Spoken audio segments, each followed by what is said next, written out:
Tuhan adalah gembalaku, takkan kekurangan aku. Saudara-saudari yang terkasih di dalam Kristus, selamat pagi. Salam jumpa lagi dalam Sabda Siap Saji Rabu 28 Juni 2023, di mana kita memperingati Santo Ireneus, uskup dan martir. Marilah kita berdoa. Karena Bapa, Putra, dan Roh Kudus. Amin.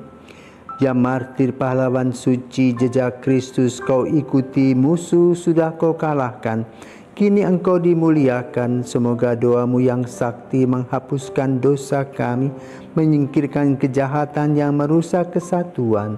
Terlepas sudah tubuhmu dari ikatan belenggu, lepaskan belenggu kami agar dapat hidup suci. Dipujilah Allah Bapa bersama Putra tercinta dan Roh penghibur ilahi selalu tak kunjung henti. Allah pokok damai sejati, berkat bantuanmu Uskup Santo Ireneus berhasil mempertahankan ajaran yang benar dan meneguhkan damai bagi gereja. Semoga karena pertolongannya kami dikuatkan dalam iman dan cinta kasih, sehingga selalu memperhatikan kesatuan dan memajukan kerukunan.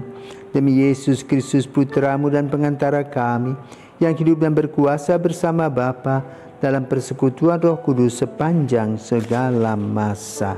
Amin. Tuhan bersamamu dan bersama rohmu. Inilah Injil Yesus Kristus menurut Matius. Dimuliakanlah Tuhan.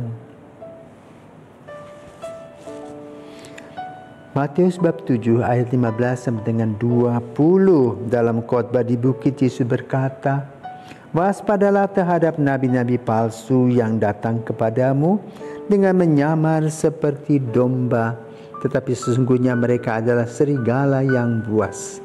Dari buahnya lah kalian akan mengenal mereka. Dapatkah orang memetik buah anggur dari semak duri, atau buah ara dari rumput duri? Camkanlah setiap pohon yang baik akan menghasilkan buah yang baik, sedang pohon yang tidak baik akan menghasilkan buah yang tidak baik. Tidak mungkin pohon yang baik itu menghasilkan buah yang baik, ataupun pohon yang tidak baik itu menghasilkan buah yang baik. Dan setiap pohon yang tidak menghasilkan buah yang baik pasti ditebang dan dibuang ke dalam api. Jadi dari buahnya lah kalian akan mengenal mereka." Demikianlah sabda Tuhan. Terpujilah Kristus. Saudaraku terkasih, hari ini kita memperingati Santo Ireneus sebagai seorang Yunani yang dilahirkan pada tahun 120-an. Ia beroleh kesempatan menjadi murid Santo Polikarpus. Dan Santo Polikarpus sendiri adalah murid dari Rasul Yohanes Rasul. Ketika itu Ireneus mendengarkan apa yang disampaikan Poli dan amat terkesan. Maka kemudian dia ikut Polikarpus, mempelajari banyak hal, dan kemudian menjadi seorang imam. Waktu itu, pada tahun 120-an, Eropa belum dipisah-pisah, ya? Dan Ireneus dikirim ke Perancis. Maka kemudian ia menjadi uskup Lyon. Di kota inilah, ya, Uskup Santo Pontinius sebelumnya wafat sebagai martir, dan Ireneus menggantikannya. Apa yang dibuat oleh Ireneus? Pada saat masa penganiayaan belum berakhir pada masa hidupnya. Dan pada saat dia menjadi uskup, lahirlah yang disebut dengan ajaran Gnostisisme. Nah, Gnostik. Jadi misteri-misteri ilahi yang diolah sebagai rahasia. Bahwa ajaran itu isinya adalah dunia fana ini istrinya jahat. Dunia diciptakan dan diperintah oleh kuasa malaikat, bukan Tuhan. Jadi Tuhan berada jauh dan tidak ada hubungan dengan dunia ini. Nah, inilah kesesatan. Padahal dalam ajaran Kristiani, Tuhan yang jauh itu menjadi dekat. Tuhan yang tremendum itu menjadi fascinosum. Kenapa? Allah mengutus putranya Yesus Kristus yang kita imani sebagai juru selamat. Allah yang menjadi manusia. Dan di dalam diri Yesus itulah cinta Allah terurai. Dan disitulah kita mempunyai tonggak iman, harapan, dan kasih. Gnosticisme malah jauh berbeda.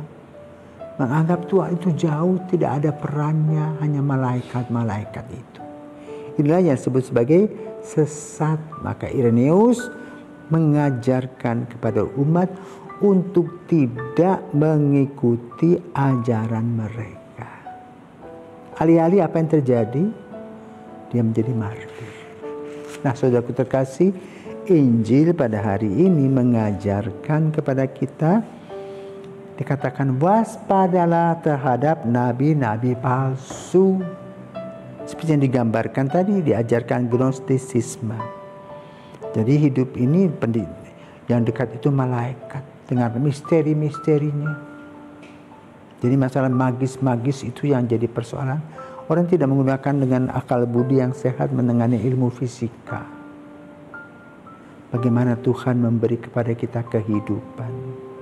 Bagaimana karunia hidup dari Yesus itu hidup dan memberikan kepada kita keselamatan. Tetapi dengan cara yang hebat, mereka bisa menampilkan diri sehingga umat terkecoh. Maka digambarkan mereka ini seperti serigala berbulu domba. Dan ciri-cirinya adalah orang-orang ini hanya mencari keuntungan pribadi, menjadi benalu rohani dalam kehidupan, dan sampai hari ini masih ada. Maka hati-hati dengan semua orang. Orang bisa menjual Yesus sedemikian rupa. Orang bisa menggunakan pakaian Yesus sedemikian rupa. Tetapi pikiran dan perilakunya seperti serigala, hanya mencari untung seperti benalu. Karena itu lihatlah apa yang dilakukannya, buah-buahnya apa yang telah dikerjakannya. Bukan hanya omong saja, tapi juga betul-betul melaksanakan cinta kasih. Kita kebetulan punya seorang presiden yang mempunyai aura yang luar biasa hebat. Semua orang mengasihi dia. Karena apa? Apa yang dia lakukan itu dengan ketulusan hati, kepolosan sebagai seorang hamba dan pelayan negara ini. Yang dipikirkan bukan dirinya sendiri, tetapi bagaimana negara ini bisa tumbuh dan berkembang, bangsa ini bisa tumbuh dan berkembang. Itulah gembala yang baik. Bukan gembala yang mengambil mencuri para koruptor itu. Menggunakan kesempatan, menyiasati semua hal-hal yang berkaitan dengan proyek-proyek yang ada untuk kesenangan pribadi. Semoga tidak ada juga dalam diri kaum Jubawan. Kenapa? Kita sudah dikatakan dimatangkan oleh Kristus. Tapi ingat, kita bisa menjadi Irenaeus yang berjuang menjadi martir, tetapi juga kita bisa menjadi seorang gembala palsu, berpakaian domba tapi berhati serigala. Mencari dan mencuri kesempatan, menikmati hedonis. Maka pelayanan kepada orang-orang kecil sudah tidak ada lagi misalnya. Memilih orang-orang tertentu. Yang penting bisa menikmati dan mendapatkan fasilitas yang berguna secara duniawi. Dan ini bertentangan dengan kasih Kristus. Maka mari kita mengambil semangat Santo Irenaeus yang betul mau bekerja dengan sungguh-sungguh sebagai gembala yang baik, yang berkata benar dan berbuat baik. Santo Irenaeus, doakanlah kami.